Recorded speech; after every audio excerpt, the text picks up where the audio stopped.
And now Dan is here with the continuing story of a pioneering flyboy. Dan? That's right, Jessica. Bob Anderson of Turbine was a World War II pilot who helped to found one of the very first cargo airlines in the world. Bob, along with his partner Charlie, were making up the rules as they went, finding loads to carry from anywhere to anywhere. Yet another broken barrier was Bob's co-pilot, Mary, the first ever female cargo pilot, who went on to become his wife.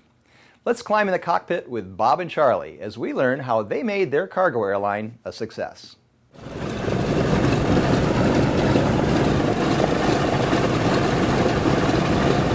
Take a look at the cockpit here.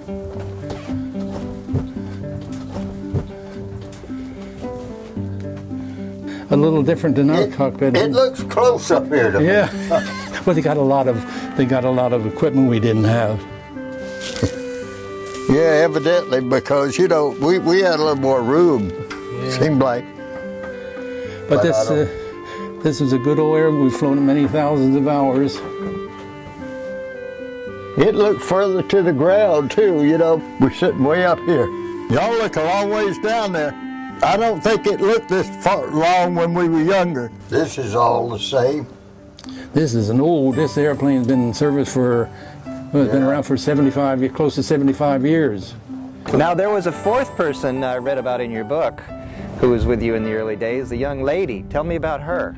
We were hauling, like Bob said, the newspapers and the flowers northbound. And we needed co-pilots, and Bob had a flight going out that afternoon or sometimes in the evening, you know, and when I came in, he said, get me a co-pilot. So this nice looking lady came by, real short, she wasn't very big, and she wanted a job as a co-pilot, and I checked all of her license, and she had it more than I had. We go out on a test flight to see if she could fly, and she did a good job, and it was hard for her to reach the rudders, so she had shoes that had platforms on them so she could reach the rudder. So anyway, I hired her, and when Bob came in to take the flight out, he said, came in the office and said, did you get me a co-pilot? And I said, yeah. So he goes out and gets in the airplane, and then he comes back in the office. And he said, that's a woman out there, a lady out there. And I said, I know it. That's your co-pilot. And he didn't want to go, but then he changed his mind, decided he'd go, and after a few weeks, he didn't want to go with anybody except Marson as a co-pilot, you know. But she was a real pleasure to fly with, you know, because back then there were no women, very few women pilots, and we'd be flying IFR, and she'd check in with the controllers, and they'd get so excited to hear a lady's voice. They couldn't, you know, couldn't believe what they're hearing. So then, how long after that first flight were you married? Let's see, we were married in 1950.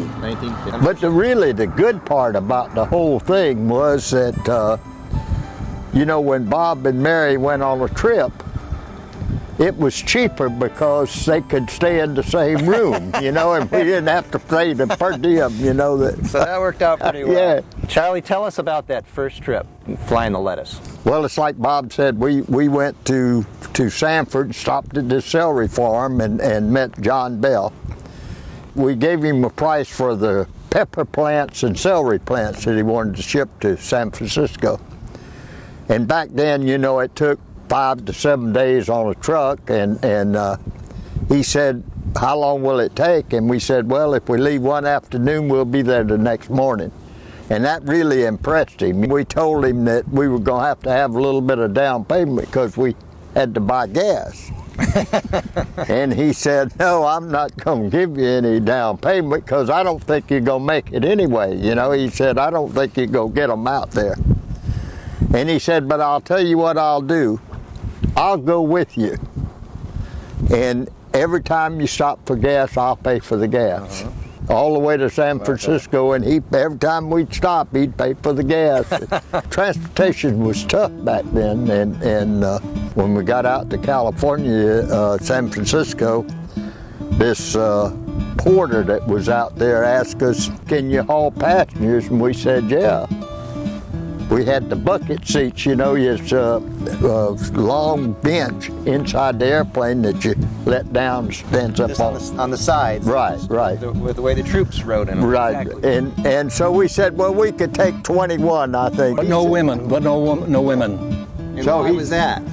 Oh, because We didn't have any they're- heat there. You know, and they're riding in an airplane with a metal interior. There's no bathroom, right? Well, we Well, had a makeshift bathroom. Yeah.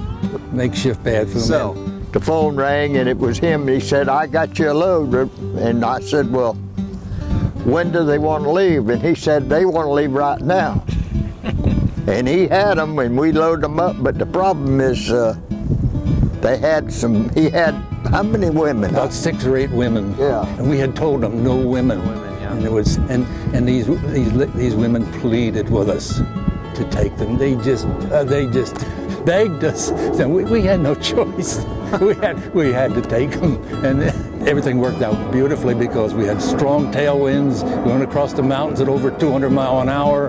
It was a great trip, and then we charged them $100 a head. So we had $2,800 in cash, and you know we had no expenses, no landing fees, no handling. Fuel was like 10 to 15 cents a gallon.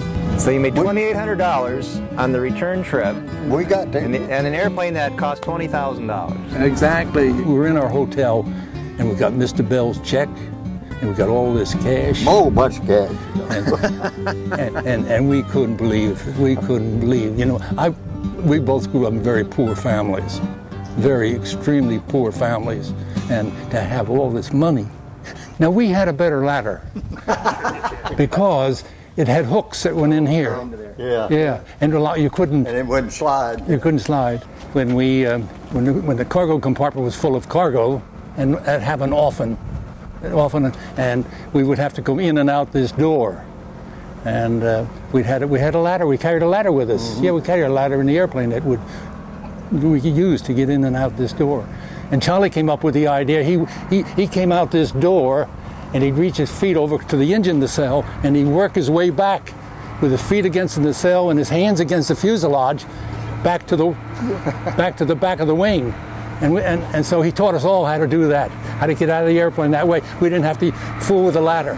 We were small and did most everything ourselves, you know, like the crews loading and unloading, and we did a lot of mechanical work ourselves. And so we put in a lot of hard work.